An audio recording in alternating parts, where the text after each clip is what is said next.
Hey, what's up, guys? It's Enchanted. So, JT dropped her first mixtape, and I'm going to be honest with you guys, I actually really did enjoy it.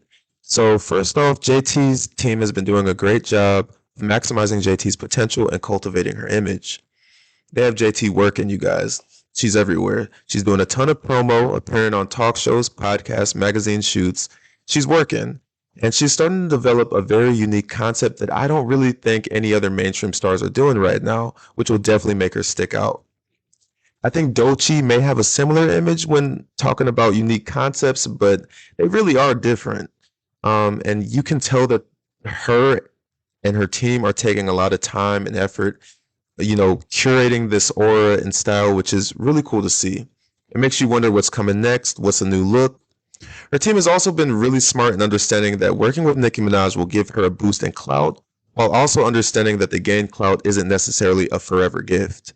Expanding on that, we see time and time again previous rap girls that have collabed with Nicki often make the mistake of thinking the hype they are getting is solely based off of themselves, not realizing that Nicki Minaj fans are going to boost the artist's projects she works with regardless. However, those fans are Nicki's fans at the end of the day. Whenever the rap girls end up falling out with Nicki, we often see a drop in sales, views, streams, visibility via Coil Ray, and we're seeing this now with Ice Spice. JT's team understands that they can benefit off of JT's ties with Nicki Minaj without relying on it. The touring venues that they picked were perfect for Jay-Z, or JT, I'm sorry. She initially caught some slack for the small venue sizes by a lot of people on Twitter, but it's her first solo concert. Her team is smart enough to understand that likes and views on social media don't always translate to people actually showing up when they need to spend money. By the looks of it, her tour was packed out, and the crowds were singing word for word. It's definitely better to fill out a small venue than book a venue too large and the media capturing that, you weren't able to sell it out. People are going to talk regardless, and I feel like JT booking a bigger venue than she could sell out would look far worse than her selling out a smaller one. This tour was also good press for the new mixtape that dropped last night. Honestly, I didn't know what to expect at first coming in. I mean, I was a fan of OK actually, and I vibed with a few of her other earlier songs. I liked her verse on that Summer Walker X for a Reason song, but I really didn't know what exactly to expect.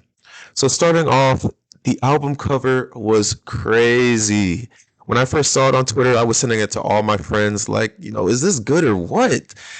People have been dogging, the other rap girls. They've had a lot to say about, Lotto's, not Lotto, well, they've had a lot to say about her title, but they've been dissing Megan the Stallion and Ice Spice's album covers recently, So it was really cool to see an album cover by one of the rap girls that was actually able to capture Twitter in a good way. So, she was getting a lot of hit tweets about how good her album cover was. And I was seeing a lot of praise tweets, so that was good. I was about to actually buy the album just based off of the cover art alone. I thought it looked so cool. It was $9 for shipping, so $9 for shipping. I don't know, it's cool, but the cover art was absolutely gorgeous.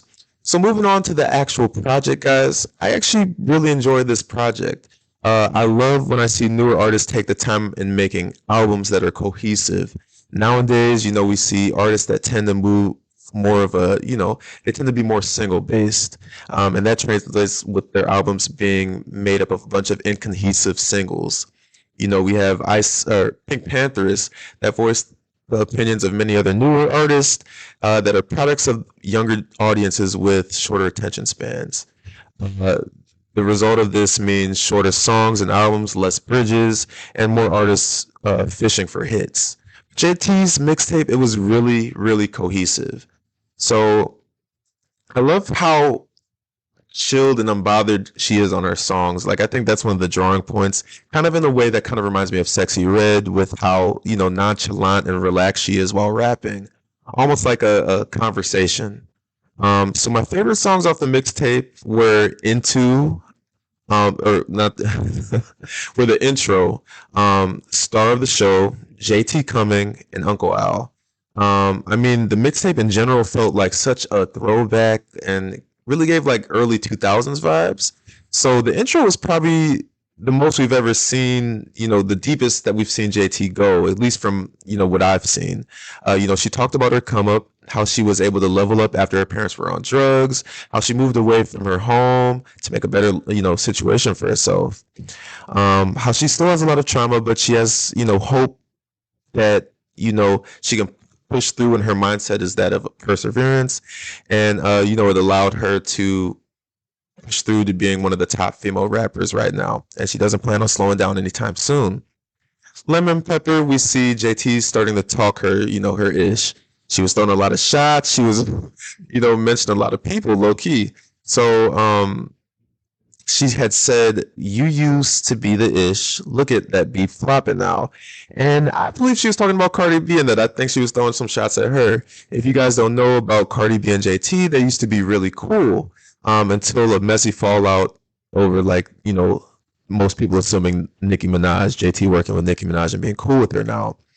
If you guys follow the charts, you understand that Cardi hasn't been doing as good as what, we're used to seeing from her, at least by, her standards.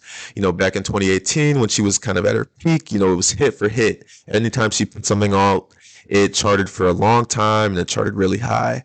Now she's still able to hop on features and make them pretty hot, but her own songs have been struggling compared to her previous stuff. At the end of the day, though, Cardi's songs that are charting the worst in her career are still charting a lot better than JT's songs. But I think that JT's just talking her ish. I think that's just what she's doing. I don't think it's that deep. And then, Swang was also an upbeat song where JT threw some shots at Glorilla.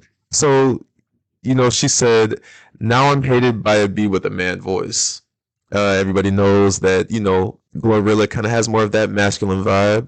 And if you guys don't know, JT and Glorilla do have a shaky past as well. So there were rumors that a while back JT got slapped, or JT, yeah, got slapped by Glorilla at an award show. So JT has expelled these rumors. She said that didn't happen. But if you guys remember when Glorilla had released her song "Yeah Glow," she had kind of encouraged those rumors, slapping rap bees and making bail. So, she kind of played into those rumors. They actually got into it on Twitter based off of those songs. JT didn't like that Glorilla was kind of egging it on if it really didn't happen. And she was, they kind of had a really big back and forth on Twitter.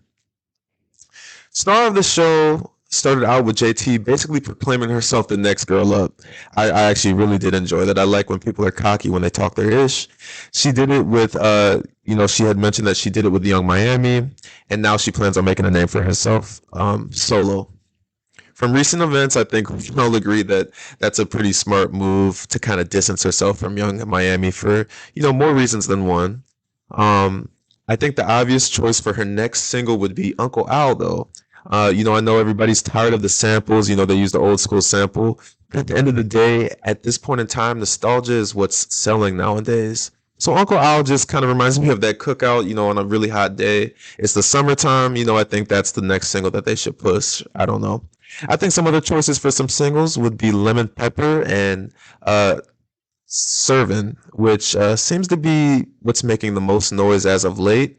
But like always, sometimes it's the most random songs that end up taking off on TikTok and then blowing up. So then, I guess the team just needs to, stop and evaluate, see what songs are hitting, and then I guess push that one. But I think Uncle Al would be the safe, obvious choice. It's just a hype song. It's a easy sample. People can recognize a sample, and that'll probably introduce people to checking out the rest of the mixtape, honestly. So I'm excited to see the numbers on this album. Currently, her album is number 2 on US iTunes. The Burbs are going in. They're boosting the album. I think I can see her selling between 15 to 20K. She does have physicals and CDs. She didn't do vinyl, or I don't think. But she does have physicals, and the music is really good. So we'll see if it can be stable. I could see her pushing 15 to 20K. First, like I said before, I was gonna buy a CD. I might actually buy a CD after listening to it back, full today. But Yeah, I don't know her selling power exactly, so I think we'll see on that. She really only needs one song to catch on, and then, that can really just make it or break it. So, there are critics that are saying that this is really an album, but she's saying it's a mixtape. If you know, like lots of artists say, uh, that their album was a mixtape once it comes out that their numbers weren't that good or that they flopped because mixtape, they could say, oh well, with a mixtape there's not as much promo, compared to an album. It kind of alleviates some of that stress of having to have huge numbers. So lots of artists say it's a mixtape. But JT actually explained it herself that she views it as a mixtape because she doesn't feel like she took a lot of time on this mixtape. She said, she created the mixtape while on tour. So, when she wants to make her actual album, she wants to actually be a little bit more selective and, curate the songs a little bit better. In this case, I really can't wait to see what her album would be. I really did enjoy the mixtape. My only critique would be, I feel like JT can be a little bit better lyrically. That's my only critique. I think she did really good, and this was her first mixtape. Like I said, she really didn't take a ton of time. She was made this during the tour, so the producing on this album was amazing, and I really did like the album. I thought she did okay lyrically, but I think to step it up to the next thing, especially when she comes out with her album, I think the thing that she needs to work on would be her lyric lyricism, basically. So, but outside of that, I really enjoy the project. I want to know what your guys' thoughts are in the comments. Did you guys enjoy the mixtape? How do you think it'll sell first week? How does this stack up against the other female rapper releases this year? Do you guys see this having staying power? If you guys enjoy this content, please like and subscribe, and I'll see you guys in the next video.